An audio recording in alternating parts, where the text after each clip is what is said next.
Здравейте! За днес предложението е вкусен кекс с тиква. Ще ни трябва тиква, брашно, захар, яйца, масло. И желание за готвене. В купа отделям 3 белтъка. Разбивам ги на сняг заедно с кристална захар. Отделно, жълтъците трябва да смеся пък с пудра захар и ги разбивам за кратко. Към жълтъците прибавям масло, което трябва да е меко, и малко ванилия. Разбивам ги на крем.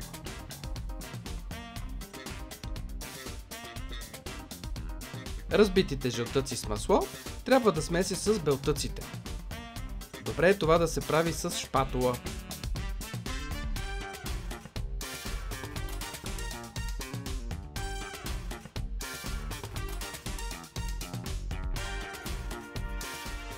Ароматизирам с канела и малко смлян джинджифил на прах.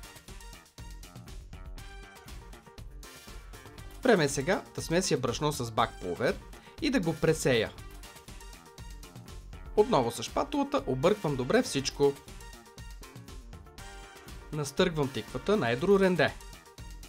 Слагам я в сместа и отново обърквам. Слагам сместа във форма с големина 22 до 24 см. Ако не е силиконова, задължително се намазва с масло и поръсва с брашно. Или пък се слага хартия за печене. Така кекса се пече в ниската част на предварително затоплена фурна до 200 градуса. След 20 минути температурата се намалява на 170 градуса и кекса се пече още 20 минути. Когато го извадя, го поръсвам с пудра захар и тогава мога да го нарежа. Да ви е сладко! А сега може да видите и рецептата. Благодаря, че гледахте това видео. До нови срещи!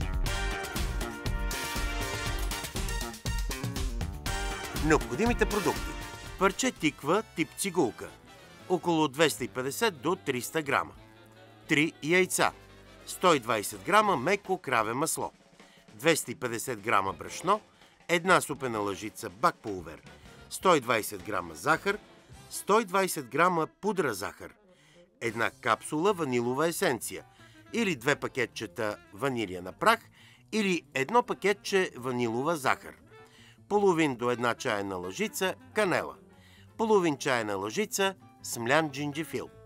Начин на приготвяне: в суха купа разбиваме белтъците.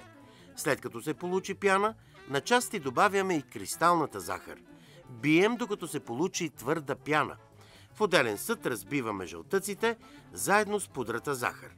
Добавяме и мекото краве масло, поръсваме с ванилова есенция.